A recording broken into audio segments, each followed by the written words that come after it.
فأنا ناصح لإخواني بالصدع بالحق تبيض وجوههم. السكوت في مسألة الحزبية يضرها، فاصدع بما تؤمر وأعرض عن المشركين.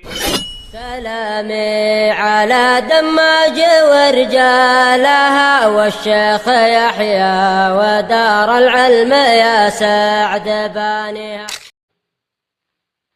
Bismillahirrahmanirrahim. Alhamdulillah hamdan katsiran tayyiban mubarakan fi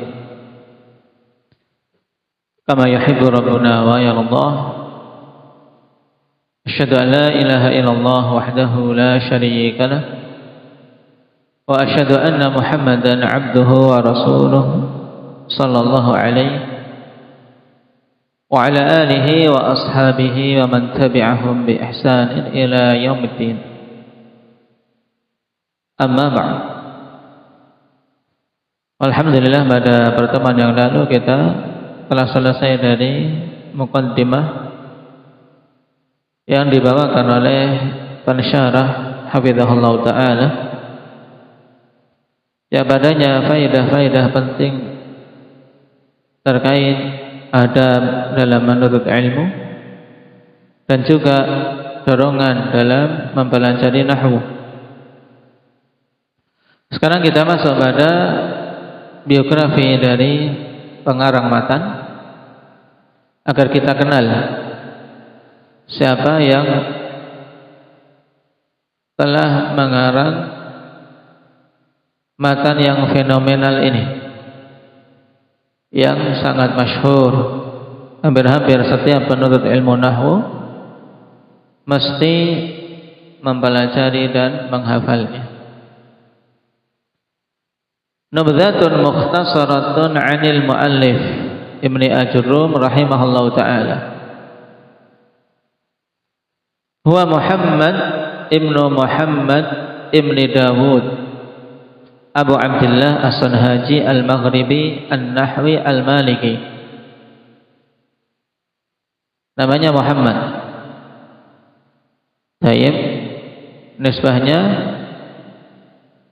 ke negeri Maghrib, dan juga nisbah As-Sanhaji, kunyahnya Abu Abdullah. Dari sisi madhab, beliau menisbahkan kepada madhab Imam Malik. Wa yu'rafu bibni Ajurrum bil mad. Taib, dan dikenal dengan Ibnu Ajurrum dengan mad. Sehingga Ibnu Ajurrum ini lebih dekat untuk dikatakan itu sebagai laqab bagi beliau rahimahullah. Wa ma'nahu bilughatil barbar al-faqirus sufi. Dan makna Ibnu Ajurrum dalam bahasa Barbar itu adalah seorang fakir sufi. Qala Suyuti rahimahullah, sahibul muqaddimah al-masyhurah bil Jurumiyah. Dia adalah pemilik pengarang kitab muqaddimah yang masyhur dengan Al-Ajurumiyah. Wasafahu syurrahu muqaddimatihi kal Makudi war-Ra'i wa ghairihima bil imamati fin nahwi. Dalam mensifati Ibnu Ajurrum ini sederetan para pensyarah muqaddimahnya seperti Al-Makudi, demikian pula Ar-Ra'i dan yang lainnya.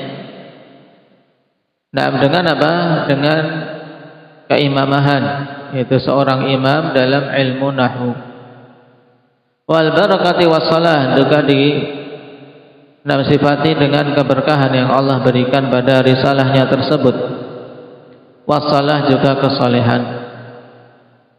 Wa yashhadu bi salahihi umumu naf'il mubtadi'ina bi muqaddimati. Dan ini sesuatu yang tidak bisa dipungkiri, ya Pak. Mempersaksikan tentang kesalehannya. Nah, meratanya kemanfaatan bagi para pemula yang mempelajari ilmu nahwu dengan sebab muqaddimah yang beliau karang. Nah, dan tentunya ini merupakan bentuk penjagaan Allah Subhanahu wa taala terhadap karangan seorang alim.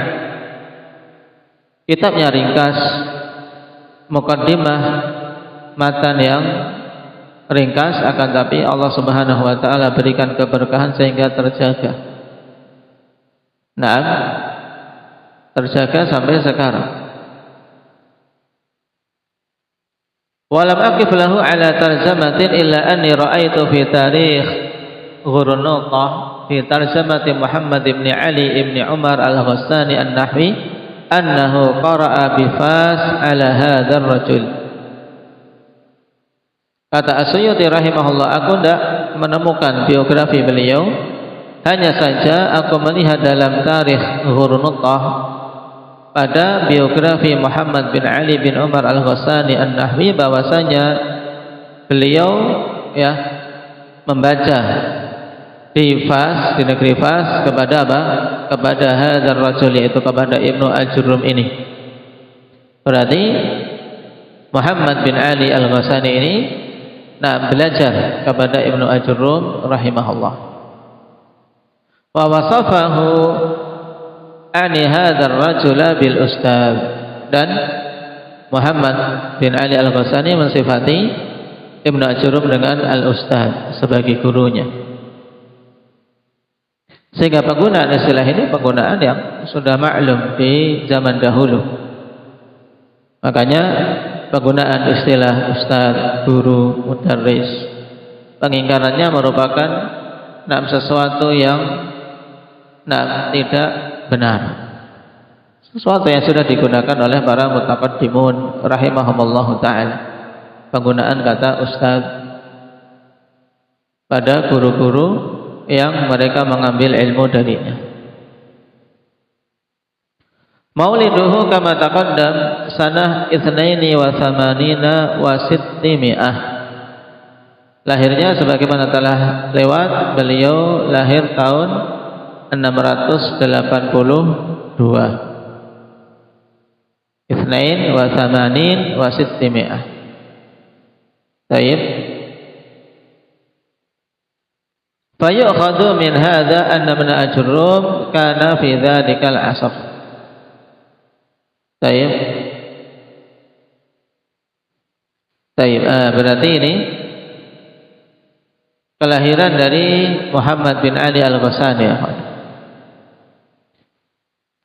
Dan kelahiran Muhammad bin Ali al-Ghassani, mauliduhu, ini biar enggak keliru, mauliduhu ay Muhammad bin Ali, sebagaimana telah lewat, tahun 682. Fayu'khadhu min hadza, maka diambil dari sini bahwasanya Ibnu Ajurrum hidup pada masa tersebut. Baik. Qala kana mautinuhu bi madinati Fas bil Maghrib wa biha kana yulqi durusah. Tempat tinggal beliau di kota Fas di negeri Maghrib, dan di tempat itulah beliau menyampaikan pelajaran-pelajarannya. Wulida am 682, yaitu 672. Ini untuk Ibnu Ajurrum. Sedangkan tadi yang di atas berarti kelahiran siapa? Kelahiran Muhammad bin Ali al-Ghassani. Fi sanah allati tuwaffiya fihi Ibnu Malik, pada tahun yang wafat padanya Ibnu Malik. Fi sanah allati tuwaffiya fiha Ibnu Malik rahimahullah. Berarti beliau tidak sempat bertemu dengan Imam Nahwu ini, Imam Ibnu Malik rahimahullah. Wa tuwaffiya 823, tahun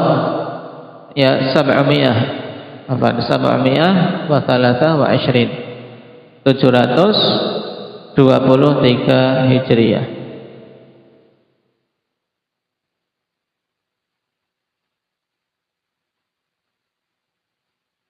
وألف عدة مصنفات وأراجيز، ومن مصنفاته هذه المقدمة في النحو التي كانت سبب شهرته. Ya, beliau memiliki karangan-karangan dan juga mandumah arajiz, yaitu maksudnya apa? Nah, bait-bait syair mandumah. Dan di antara karangan beliau yang masyhur adalah muqaddimah dalam nahwu, yang ini menjadi sebab beliau dikenal. Fakana laha qimatun rafi'ah wa makanatun samiyah lada al-ulama al-muhtamina bil arabiyyah. Dan beliau memiliki kedudukan yang tinggi serta tempat yang mulia di sisi para ulama yang memperhatikan ilmu Arabiyah. Wa yadullu ala dzalika kathratu syuruhiha, ya. Dan menunjukkan tentang tingginya kedudukan Ibnu Ajurumi ini di sisi ulama Arabiyah, yaitu banyaknya syarah, ya, banyaknya syarah untuk apa? Kitab Ajurumiyah. Baik itu syarah, baik itu ta'liq, bahkan juga apa? I'rab. Ya, matan Ibnu Ajurumi ada yang mengi'rab keseluruhannya, di'rab. Nah, jadi dia tidak mensyarah tapi mengi'rab kalimat-kalimatnya, seperti yang dilakukan oleh Khalid Al-Azhari rahimahullah ta'ala, ya, pengarang Muwassilul Thullab. Beliau punya i'rab Jurumiyah. Dan ini menunjukkan beliau memiliki kedudukan tinggi di sisi para ulama Arabiyah dari zaman dulu maupun sekarang. Ratusan syarah-syarah untuk apa? Untuk Jurumiyah. Hampir setiap pengajar nahwu akan memulai dengannya. Faqad ihtamma biha katsirun minal ulama'i ma baina basitin wa mukhtasar wa ma baina syarihin wa nazim wa ma baina mu'rabin li alfaziha wa mutammimin laha. Sungguh telah memberikan perhatian terhadap muqaddimah tersebut banyak dari para ulama. Baik itu dengan apa? Dengan menjelaskan secara panjang lebar maupun dengan penjelasan panjang lebar maupun ringkas. Ada yang mensyarah, ada yang mengubahnya menjadi nazam. Demikian pula ada yang mengi'rabnya. Ma baina mu'ribin ma baina mu'ribin li alfaziha wa mutammimin laha. Ya. Demikian pula yang mengi'rab lafaz-lafaznya seperti yang dilakukan oleh Khalid Al-Azhari maupun yang menyempurnakannya, yang kemudian dikenal dengan Mutammimah Al-Ajurumiyah. Tayyib. Wa min ahammi syuruhiha fi asrina at-Tuhfah Saniyah li Muhammad Muhyiddin. Tayyib. Hanya saja padanya beberapa intiqadat. Tayyib. Oleh karena itulah banyak dari para guru-guru kita mengupayakan untuk mensyarah sendiri, termasuk yang dilakukan oleh muallif pensyarah ini. Baik. Sekarang kita masuk pada pokok pembahasan pertama. Ta'riful kalam, pengertian kalam. Sebagaimana kebiasaan para ulama nahwu dalam karangan-karangan mereka mengawali dengan pembahasan kalam. Kenapa? Karena yang memang kita bicarakan, kita bahas dalam ilmu nahwu ini ya terkait ucapan. Kita mempelajari ilmu nahwu untuk memahami ucapan, baik itu perkataan Allah maupun perkataan Rasulnya maupun perkataan sesama kita, sehingga kita butuh tahu apa itu kalam. Tayyib. Qala al-musannif rahimahullahu ta'ala al-kalamu huwa lafdul murakkabul mufidu bil wad'i. Kalam itu adalah lafaz yang murakkab, yang mufid dan bil wad'i. Berarti ada 4 kriteria yang harus dipenuhi untuk suatu perkara itu dinamakan kalam dalam istilah nahwu. Baik, kenapa? Karena makna ini yang didatangkan oleh pengarang rahimahullah adalah makna kalam berdasarkan istilah nahwu. Qala syarih qauluhu huwa lafdhu ay as-sautu al-mushtamilu ala ba'dil hurufil hijaiyah allati awwaluha al-alif wa akhiruha al-ya. Wa hadha at-ta'rifu fi istilahin nuhah. Naam. Wa amma fil lughah fa huwa nutqun mufhimun. Baik. Jadi perkataan beliau bahwasanya kalam itu adalah lafaz. Maksudnya lafaz yaitu as-saut al-mushtamilu ala ba'di hurufil hijaiyah, yaitu suara yang mencakup sebagian huruf-huruf hijaiyah yang awalnya alif dan akhirnya ya. Nah, huruf-huruf hijaiyah kan awalnya alif, akhirnya ya. Baik. Ini pengertian lafaz. Apa tadi lafaz? Yang namanya lafaz itu apa? Suara yang mencakup sebagian huruf-huruf hijaiyah. Naam. Wa hadza ta'rifu fi istilahin nuhah, dan pengertian ini yaitu pengertian kalam yang disebutkan di atas itu adalah pengertian menurut istilah para ulama nahwu. Adapun pengertian kalam secara lughah fa huwa nutqun mufhimun. Nutqun mufhim yaitu suatu ucapan yang bisa memberikan pemahaman kepada orang yang mendengarnya. Baik. Dan antum ingat-ingat ini pengertian kalam secara lughah nutqun mufhimun. Kenapa? Karena penting nanti pada kitab-kitab setelahnya. Sebab ini diantara tempat yang pengarang Tuhfah Saniyah tadi yaitu Muhammad Muhyiddin Abdul Hamid terjatuh dalam kekeliruan padanya. Karena dia memaknakan kalam secara bahasa ikhwan tayyib dengan memasukkan seperti isyarat, seperti anggukan kepala atau lambaian tangan atau suatu tanda-tanda yang ada di di jalan. Kapan saja sesuatu yang bisa memberikan faidah kepada orang dengan faidah yang sempurna maka dinamakan kalam menurutnya. Dan ini keliru. Karena kalam secara bahasa adalah nutqun mufhim. Harus berupa nutq, harus berupa ucapan. Ini penting kenapa? Karena berkaitan dengan akidah Ahli Sunnati wal Jamaah terkait kalamullah. Ahli Sunnah meyakini kalamullah itu adalah perkataan Allah. Nah, berarti apa? Perkataan yang kita yakini padanya suara dan apa? Huruf-huruf. Ya, kita meyakini itu. Karena memang kalam secara bahasa yang nutqun mufhim, ucapan yang bisa memberikan apa? Faidah, pemahaman kepada yang mendengar. Sedangkan kaum Asy'ariyah, mereka meyakini kalamullah itu hanya apa? Hanya kalamun nafsi. Ya, tidak ada suara, tidak ada huruf-huruf, tapi suatu kiasan, suatu ungkapan atau hikayat dari perkataan Allah. Nah, dari situ mereka masuk. Orang-orang Asy'ariyah ingin masuk untuk memalingkan makna kalam dari makna yang benar yaitu nutqun mufhim dengan apa? Dengan makna yang mereka bisa menyelipkan akidah batil mereka yaitu isyarat. Nah, jadi kalam dalam istilah lughah Arabiyah yang benar adalah nutqun mufhim, dan ini yang ditegaskan oleh Ibnu Faris rahimahullah taala dalam Mu'jam Maqayisil Lughah beliau. Ini dulu saja biar tidak bingung. Yang penting pegang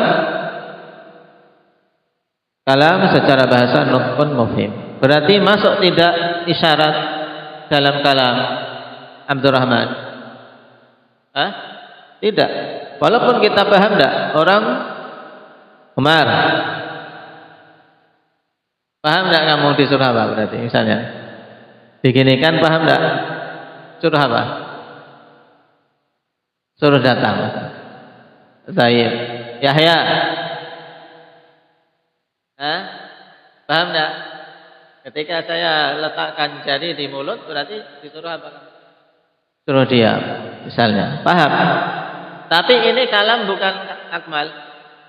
Bukan kalam, kenapa? Karena tidak diucapkan. Karena kalam dalam lughah Arabiyah, akhwan, itu harus berupa ucapan, nutqun mufhim. Oleh karena itulah ketika Nabi Zakaria, akhwan, tayyib, Allah Subhanahu wa taala berikan bukti bahwasanya beliau akan memiliki anak. Tayyib. Apa tandanya bahwasanya beliau betul-betul akan memiliki anak? Usama.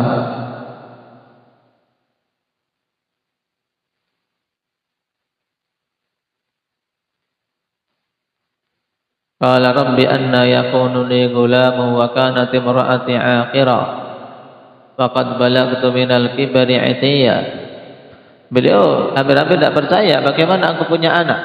Istriku sudah nenek-nenek, aku juga sudah kakek-kakek. Apa tanda yang Allah berikan kepada beliau? Ayatuka alla tukalliman nas salasa layalin sawiyya. Ya. Nah.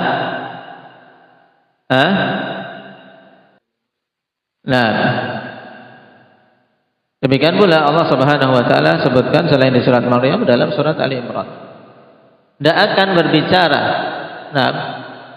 selama 3 hari. Tapi beliau ketika kaumnya datang, beliau apa? Memberikan isyarat. Apa dalilnya?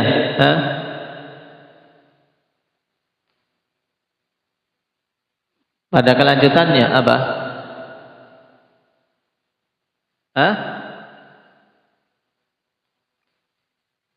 Fa'auha ilaihim an sabbihu bukratan wa ashiyya. Fa kharaja ala qaumihi minal mihrab fa'auha ilaihim an sabbihu bukratan wa ashiyya. Tayyib, memberikan isyarat. Seandainya isyarat ini kalam, tentunya berarti Allah Subhanahu wa taala perkataannya betul enggak? Berarti tidak betul. Ini berarti tidak boleh kita meyakini itu. Allah mengatakan bahwasanya Nabi Zakaria tidak akan berkalam, tidak akan bisa kalam selama 3 hari. Tapi mampu memberikan isyarat, menunjukkan isyarat itu bukan kalam. Demikian pula pada kisah Maryam. Maryam bernazar untuk apa? Tidak berbicara dengan seorang pun. Tapi beliau memberikan isyarat ketika ditanya oleh kaumnya, wahai Maryam, kamu ini dicela-cela. Kamu ini bagaimana? Orang tuamu orang-orang yang soleh, tapi kamu mendatangkan bayi tanpa ayah. Fa'asyarat ilaih. Akhirnya Maryam, karena beliau bernazar untuk puasa, tidak berbicara dengan seorang pun.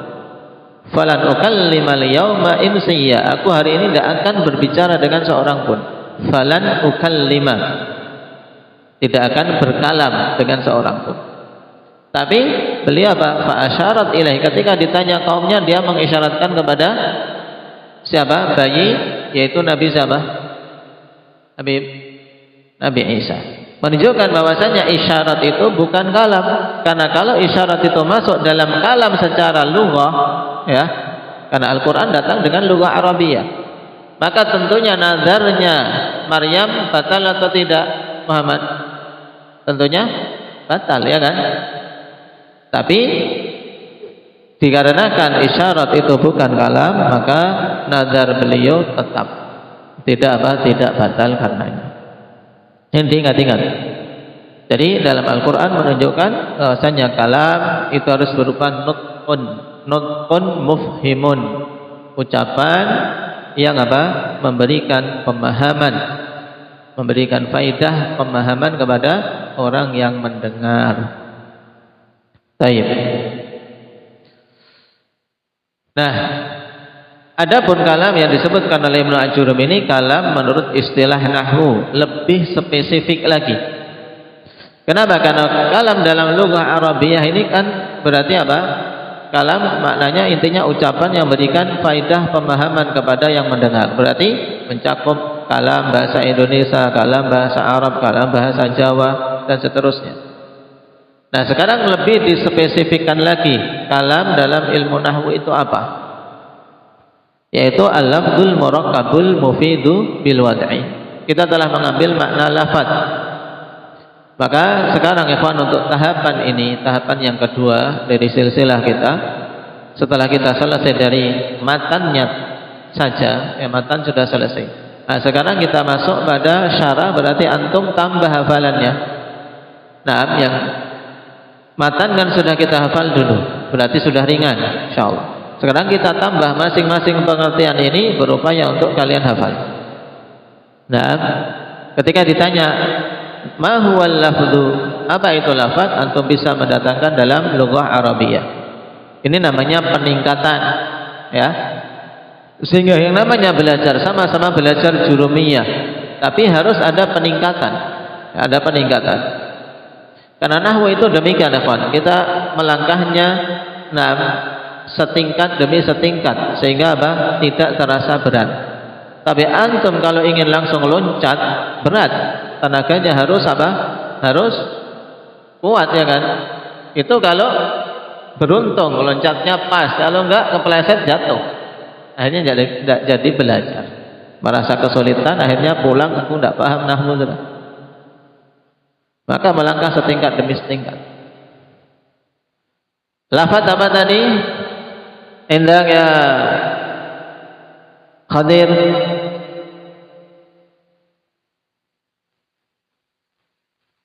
Lafaz yaitu as-saut al-mushtamilu ala ba'dil hurufil hijaiyah. Sampai di sini ya Pak.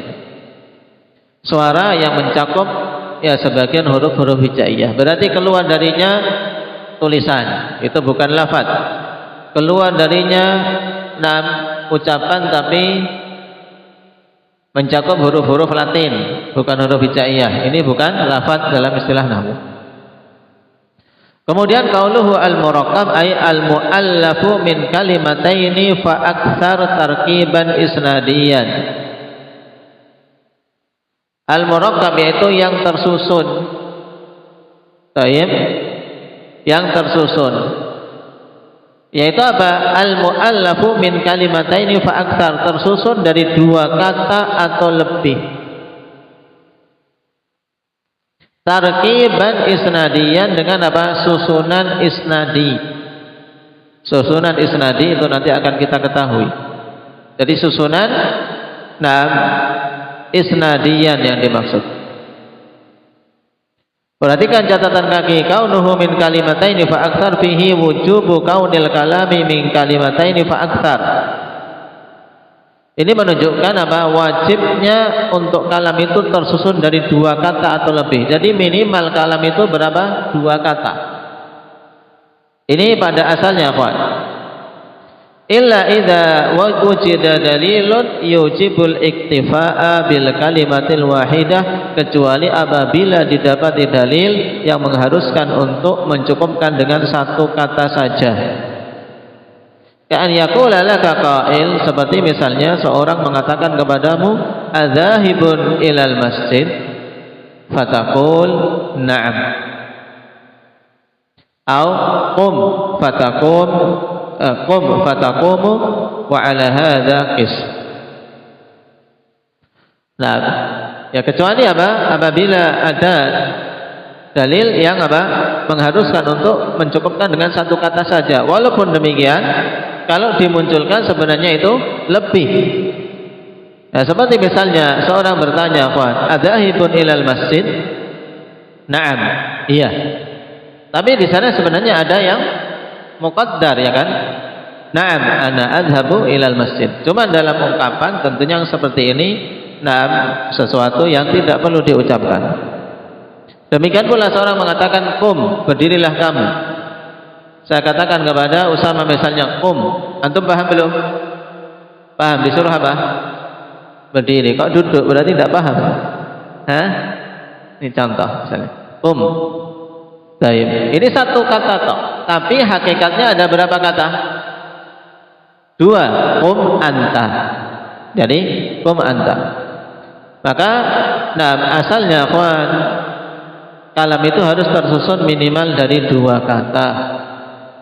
Baik, minimalnya. Dengan tarkib isnadi. Kaqaulika jaa Zaidun wa qauluka Zaidun fid dari wa qauluka jaa Zaidun fa kullu hadhihi al-jumal murakkabatun imma min kalimatain wa imma aktsar min kalimatain. Baik. Contohnya seperti perkataanmu jaa Zaidun. Jaa satu kata, Zaidun satu kata, berarti totalnya ada berapa kata, Hanif? Ada dua, yaitu kata jaa dan kata Zaidun. Kemudian contoh kedua, Zaidun fid dari. Ini juga ada lebih dari dua kata. Berapa kata ini Muhammad Bengkulu? Zaidun fid dari. Ada tiga kata. Zaidun sendiri, fi sendiri, ad-dari sendiri.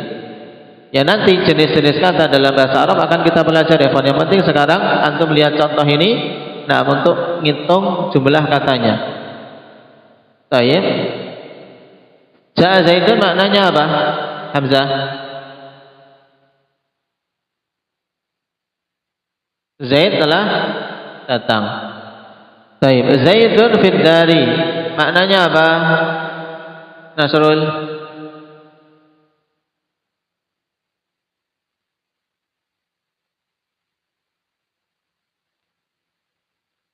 Zaid di dalam rumah. Kemudian wa qaulika jaa Zaidun. Ini juga apa? Contoh. Nah, dengan bentuk lain, dengan pengulangan kata jaa untuk menguatkan. Ya, sungguh betul-betul Zaid telah datang. Ini dalam bahasa kita. Telah datang si Zaid. Sambil lari terkopoh-kopoh misalnya memberitahu. Faqulu hadhil jumal murakkabatun imma min kalimatain wa imma aktsar min kalimatain. Semua contoh-contoh jumlah ini tersusun dari dua kata atau apa? Lebih dari dua kata. Wa hadha huwa syaratu tsani min syurutil kalam, dan ini syarat yang kedua dari syarat-syarat kalam. Apa syarat kedua? Indak Hakif. Syarat kedua apa? Dari syarat kalam al-murakkab. Syarat pertama apa Akbar? Al-lafdu. Naam. Syarat pertama kalam al-lafdu. Syarat kedua apa tadi? Murakkab. Apa makna murakkab? Fatur. Naam, tersusun dari dua kata atau lebih dengan bentuk tarkib isnadi. Qauluka al-mufid ay al-mufhimu ma'nan yahsunu sukutul mutakallim alaihi bihaitsu la yabqa lis-sami'i intidharun muqayyadun bihi fala yahtaju ilal muta'alliqat. Yang dimaksud dengan mufid ikhwan yaitu al-mufhimu ma'nan, yang bisa memberikan faedah pemahaman suatu makna. Ini namanya mufid. Memberikan apa? Pemahaman suatu makna. Baik. Yang pembicara itu bagus dalam diamnya. Yahsunu sukutul mutakallim alaih. Ya, di mana orang yang berbicara tadi itu diamnya pas, sehingga orang yang mendengar tidak lagi menunggu. Ya, tidak butuh menunggu lagi sesuatu yang gantung, sesuatu yang digandengkan dengan kata tersebut.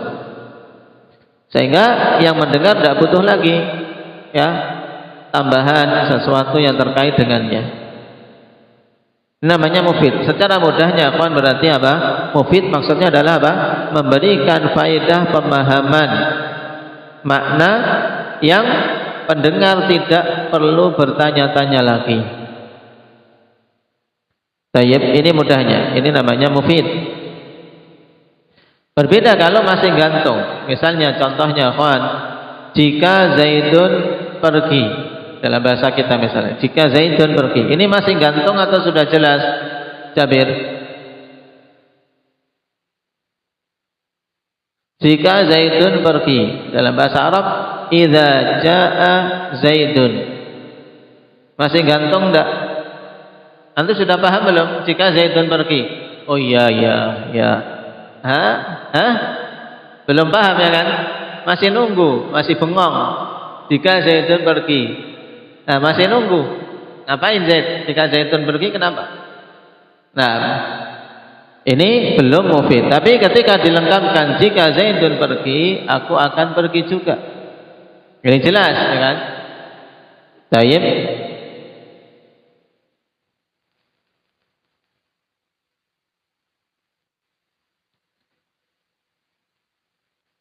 Idza dhahaba Zaidun, dhahabtu.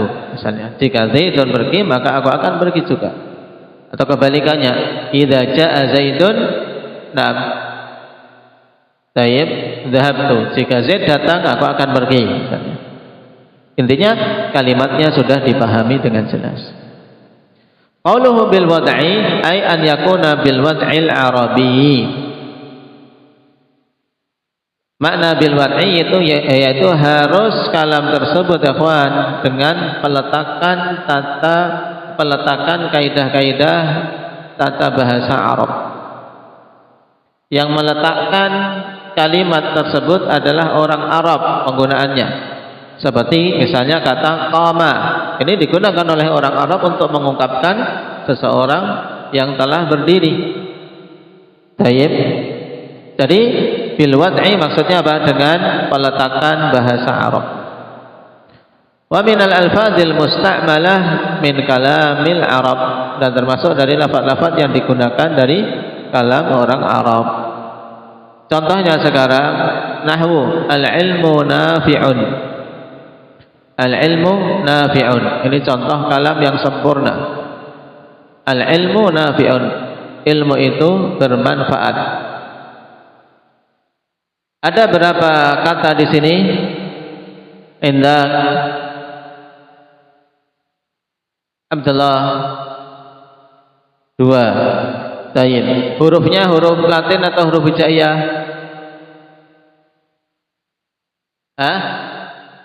Huruf hijaiyah. Pakai bahasa Arab atau bahasa Indonesia? Bahasa Arab. Berarti terpenuhi syarat-syarat. Al-ilmu nafi'un. Tulahidu istimal al-kalimataini ala hurufin hijaiyah Arabiyah. Maka engkau perhatikan, ya, tulahidu istimal al-kalimatain ala hurufin hijaiyah Arabiyah. Engkau bisa memperhatikan dua kata tadi, nah, mencakup huruf-huruf hijaiyah dan dalam bahasa Arab. Ya. Fal ilmu mukawwanun min alifin wa lamin wa ainin. Tayyib. Ilmu, ya, kata yang tersusun dari alif, lam, tayyib, dan ain. Kemudian lam, nam, walam, wa mim. Alif, lam, ain, lam, dan mim. Wa hakadha nafi'un mukawwanun min nun wa alif wa fa wa ain. Ada nun, alif, fa, dan ain. Ini huruf-huruf hijaiyah. Sehingga terpenuhi pada apa? Al-ilmu nafi'un. Ketika kita ucapkan, saya mengucapkan al-ilmu nafi'un, ini kalam. Kenapa ya? Kata pertama lafaz, suara, ya kan? Suara tercakup huruf hijaiyah padanya. Kemudian murakkab, tersusun dari dua kata. Kemudian mufid, memberikan faidah, orang yang mendengar paham. Oh, makna al-ilmu nafi'un yaitu yang berbicara memberikan faidah bahwasanya ilmu itu bermanfaat, memberi khabar. Kemudian bil wad'i, dengan peletakan tata bahasa Arab. Ini jelas insyaallah dan mudah. Baik, kita cukup sekian. Nah, insyaallah pada bab awal ikhwan kalam mudah, cuman di sini faedah yang diinginkan antum apa? Menambah taib hafalan terkait beberapa takrifat yang dibawakan oleh pensyarah hafizahullah taala. Walhamdulillahirabbil alamin.